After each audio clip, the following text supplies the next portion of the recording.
Hi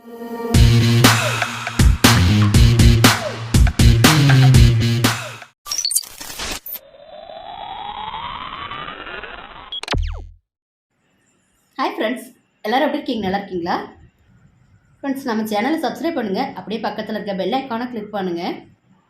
ரொம்ப டேஸ்ட்டாக ஒரு உருண்டை குழம்பு எப்படி பண்ணலான்னு பார்க்கலாங்க. அதுக்காக மிக்ஸி ஜாரில் தேங்காய் எடுத்துக்கோங்க. தேவையான அளவு தேங்காய் சேர்த்ததுக்கப்புறம் அது கூட ஒரு ஸ்பூன் போல் பெருஞ்சீரகம் சேர்த்துக்கோங்க. சேர்த்து நல்லா தண்ணி சேர்த்து நல்லா ஃபைன் பேஸ்ட்டாக அரைச்சிக்கோங்க.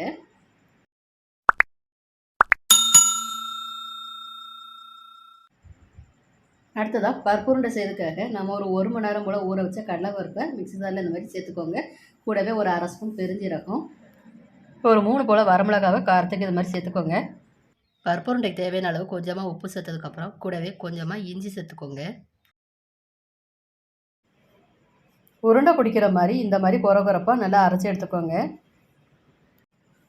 நம்ம அரைச்சி எடுத்த இந்த கடலைப்பருப்பை வேறு பாத்திரத்துக்கு மாற்றிக்கலாம். அப்போ தான் உருண்டை பிடிக்கிறதுக்கு தோதுவாக இருக்கும். தேங்காயும் பெருஞ்சீரகமும் நம்ம இப்போ அரைச்சி எடுத்தாச்சு. நம்ம அரைச்செடுத்த கடலைப்பருப்பை ஒரு அகலமான பாத்திரத்தில் மாற்றிட்டோங்க. கூடவே தேவையான அளவு வெங்காயமும் பச்சை மிளகாய் கருவேப்பிலையும் சேர்த்துக்கோங்க. 5 பல் பூண்டை இந்த மாதிரி தட்டி சேர்த்துக்கோங்க. கடலைப்பருப்பும் வெங்காயமும் நல்லா மிக்சர் அளவுக்கு நல்லா பிசைஞ்சிக்கலாம். பிசைஞ்ச பிறகு குழம்புக்கு சேர்க்குற மாதிரி நல்லா உருண்டை பிடிச்சி எடுத்துக்கலாங்க. உங்களுக்கு எந்த சைஸில் உருண்டை தேவைப்படுதோ அந்த அளவுக்கு நீங்கள் உருண்டை பிடிச்சி எடுத்துக்கோங்க.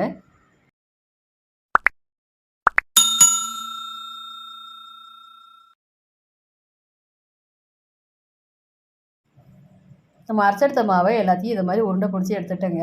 இப்போ நம்ம உருண்டையை ஆயிலில் பொரிச்சிக்கலாம். அதுக்கு தேவையான ஆயில் எடுத்து நல்லா ஹீட் பண்ணிவிட்டு அதில் உருண்டையை ஒன்றா சேர்த்துக்கலாம். ஆயிலில் எவ்வளோ சேர்க்க முடியுமோ அந்தளவுக்கு சேர்த்துக்கோங்க. சேர்த்த உடனே உருண்டையை பிரட்டி கொடுக்காம கொஞ்சம் லைட்டாக வெந்த பிறகு பிரட்டி கொடுத்துக்கோங்க. உருண்டை கலர் சேஞ்ச் ஆக வேண்டாம். மேலே லைட்டாக கிறிஸ்பியாக வந்தோடனே நம்ம உருண்டையை ஆயிலை வடிச்சிட்டு எடுத்துக்கலாங்க தனியாக ஒரு பிளேட்டில். பருப்பு உருண்டை நல்லா வெந்து கிறிஸ்பியாக வந்துருச்சுங்க. இப்போ ஆயிலை வடிச்சிட்டு பிளேட்டுக்கு மாற்றிக்கலாங்க.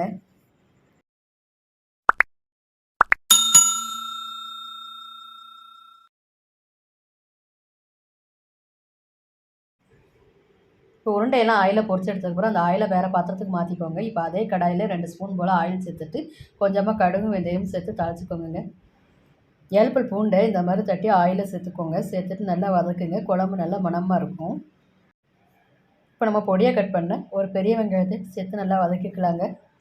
கூடவே 2 அடுக்கு கருவேப்பிலையும் சேர்த்து வெங்காயம் நல்லா கலர் சேஞ்ச் ஆகி வரட்டும். அது வரை நல்லா வதக்கி கொடுத்துக்கோங்க. இப்போ வெங்காயம் நல்லா வதங்கி வந்துடுச்சுங்க. கூடவே பொடியாக கட் பண்ண தக்காளியை சேர்த்து நல்லா வதக்கிக்கோங்க. தக்காளியும் வெங்காயமும் சீக்கிரம் வதங்கி வரதுக்காக கொஞ்சமாக உப்பும் 1/4 டீஸ்பூன் மஞ்சள் பொடியும் சேர்த்து நல்லா வதக்கிக்கலாங்க.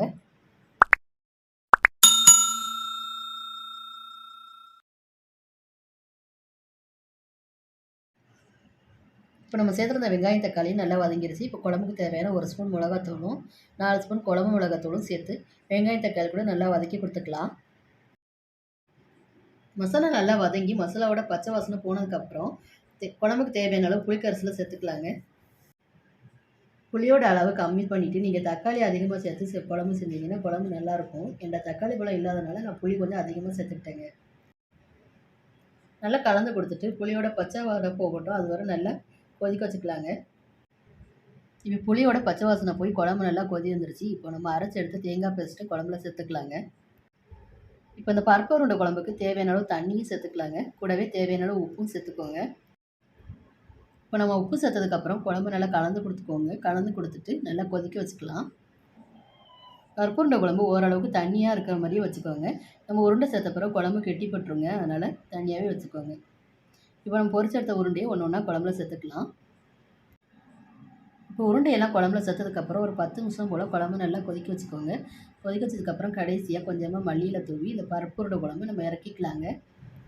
இந்த குழம்பு செஞ்சிங்கன்னா தனியாக சைடிஷ் செய்யணும் தேவையே இல்லைங்க. இந்த உருண்டையே நமக்கு ஒரு பெரிய சைடிஷ் தாங்க. ஃப்ரெண்ட்ஸ், லைக் பண்ணுங்கள், கமெண்ட் பண்ணுங்கள், ஷேர் பண்ணுங்கள். மறக்காமல் சப்ஸ்கிரைப் பண்ணுங்கள். பக்கத்தில் இருக்க பெல் ஐக்கானை கிளிக் பண்ணுங்கள். தொடர்ந்து சப்போர்ட் பண்ணுங்கள் ஃப்ரெண்ட்ஸ். தேங்க்யூ.